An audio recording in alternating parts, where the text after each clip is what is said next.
From 90.7 WFAE, this is Newsworthy for Tuesday, May 26, 2026. I'm Eric Teal. Charlotte City Council member James Mitchell is pushing for his colleagues to name him interim mayor to finish the last 17 months of Wyle's term. Steve Harrison has this report. Mitchell is now the mayor pro tem and wants council to name him to the top spot. In an email to council members, he pledged not to run for mayor in 2027, a move that could win him support from other potential mayoral candidates among his colleagues. He also pledged to bring back the vice chair role for council committees, and he proposed 4 team-building nights at Charlotte sporting events this fall for council members. He calls it Work Together and Play Together. Mitchell is one of the council's longest-serving members. He has fought bladder cancer for the last 5 years. Council members are scheduled to discuss how to fill the vacancy at Tuesday night's meeting. Steve Harrison, WFAE News. The Charlotte-Mecklenburg Schools Board of Education is planning to hire an outside firm to conduct a wide-reaching compliance assessment. That assessment is meant to ensure the district is complying with all laws. James Farrell has more. According to a request the board put out in April, the board wants a firm to ensure the district is in compliance with federal and state law, analyze risks, and make recommendations. It would include, quote, the human resources and finance departments, as well as any other departments or areas as deemed necessary. Board Chair Stephanie Sneed said the audit wasn't prompted by any specific concern. We have a over $2 billion budget, and we also have, over $2 billion bond as well. So to make sure that we are identifying the areas that we need improvement on, or that we have the greatest risk, or things that we're doing well. Public records requests show several firms submitted information in response to the district, though it doesn't appear a contract had been signed as of Friday. Sneed told WFAE last week that she expected everything to be finalized and the assessment to begin within days. James Farrell, WFAE News. Charlotte Douglas International Airport and airlines, including main carrier American Airlines, have agreed to extend negotiations on a new long-term lease agreement for up to a year. Airport officials say the current agreement's terms and conditions will remain in place during the extension, and that travelers should not expect any impact to airport operations. The airport says both sides remain committed to supporting CLT's continued growth and maintaining its role as a major economic driver and transportation hub for the Charlotte region. Contractors for the North Carolina Department of Transportation downed trees and cut limbs in a West Charlotte neighborhood in 2024. They only just now cleaned up the debris. Zachary Turner has more on residents' struggle to deal with other lingering issues. Sean Langley is the president of the McCrory Heights Neighborhood Association in West Charlotte. This month, he alerted the NCDOT to stormwater issues on Andrew Terrace. If it rains, that whole area is just muddy for, consistently. The road connects McCrory Heights to Johnson C. Smith University. Langley said it's a safety concern for his kids and other neighbors, who have to walk in the street to avoid flooding from Highway 16's drainage system. NCDOT declined an interview request and said it fixed the problem last October. But Langley shot a video this week that showed otherwise. Now you'll have to watch my child go around this puddle because water is spewing down. Langley said he's not confident that the department will consider the neighborhood's interest in other larger projects, like the now dead I-77 toll lane expansion. Zachary Turner, WFAE News. A no-swim advisory has been issued for Island Cove on Lake Wylie near Island Point Road after a sewer overflow. Charlotte Water says residents and pets should avoid the area while crews test water samples for bacteria. The advisory will remain in place until the water is considered safe for recreation. Concord and Kannapolis are easing some mandatory water restrictions as drought conditions continue across the region. Effective immediately, residents may use soaker hoses and drip irrigation to water gardens any day without restriction. Customers may also hand water gardens with a hose if they are actively holding and controlling it. Level 2 mandatory restrictions remain in place, including limits on lawn watering to designated overnight hours twice a week. Washing vehicles at home and pressure washing homes or driveways also remain prohibited unless done by a professional company. City officials say the changes better align with regional partners, including Charlotte Water. 4 of the 6 GOP candidates for South Carolina governor will meet for a third debate tonight at Wofford College in Spartanburg. The state newspaper reports U.S. Representative Nancy Mace, U.S. Representative Ralph Norman, Isle of Palms businessman Ram Reddy, and Attorney General Alan Wilson have all said they will participate.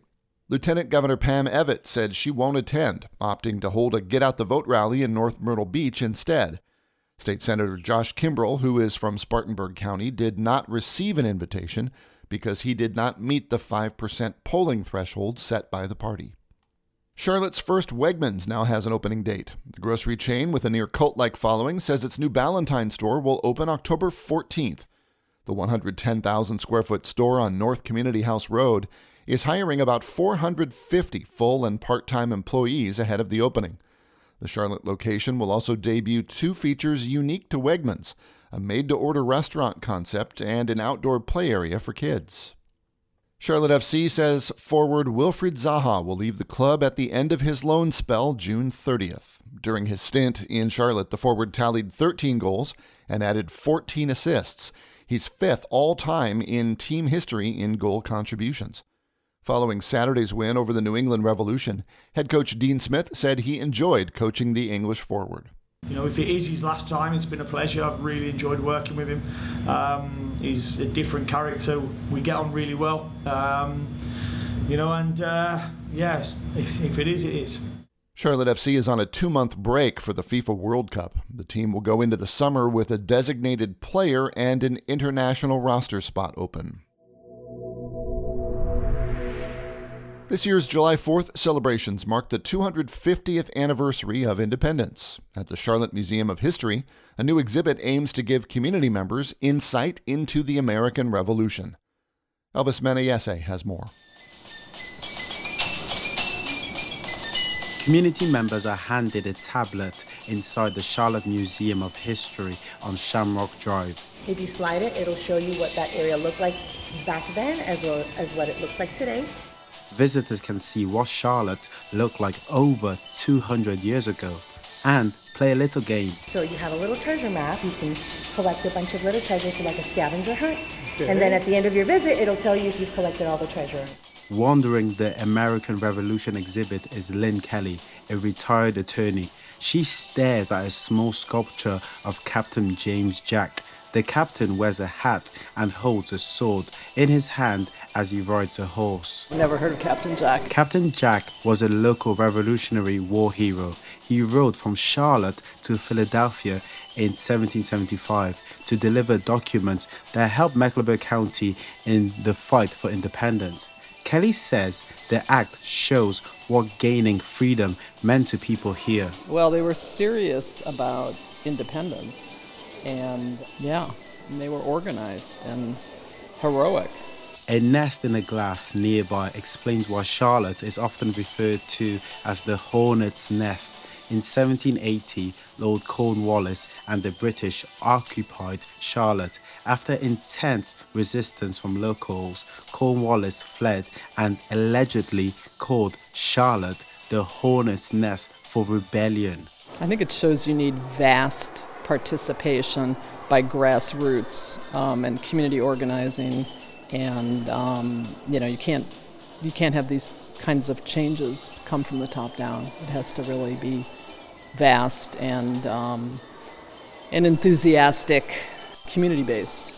The exhibit also contains a letter from namesake Queen Charlotte of Great Britain, who was married to King George III. Honestly, having to toady up to the crown and name your cities after the crown in order to gain favor with them is probably one of the reasons that some of the people in Charlotte felt like they should organize a revolution. At the center of the exhibit, a diorama helps people imagine what Uptown Charlotte looked like over 200 years ago.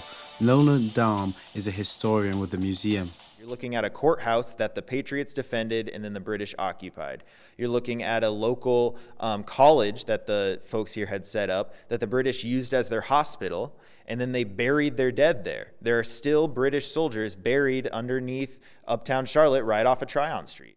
Standing a few feet away is a small construction of the Rock House, the oldest home in Mecklenburg County and the oldest surviving house from the American Revolution era in Charlotte. It was built by enslaved people. Charlotte is a place with a lot of diverse history. Charlotte is a place where you can learn about civil rights, but Charlotte is also a place you can learn about the Revolution. Prepare to fire! On my command, now! Fire! Down the hallway, there's another room where a huge American flag hangs. The room zooms out of Charlotte and hones in on other parts of the American Revolution. Washington knew the British were just 20 miles away in Philly. The room focuses on other national events like the decisive Battle of Yorktown that ended the war. 70-year-old Richard Ames says he had ancestors who fought in the American Revolution. He hopes others can become connected with the war through the exhibit. Just looking back at our history, understanding where we've come from, because I think it's important. I mean, history is very important for people because history tends to repeat itself. As the country approaches its 250th anniversary on July 4th, Ames hopes other community members can get a better sense of where they come from and what freedom means today. Elvis Menayese, WFAE News. And for Tuesday, May 26th, that's Newsworthy. I'm Eric Teal.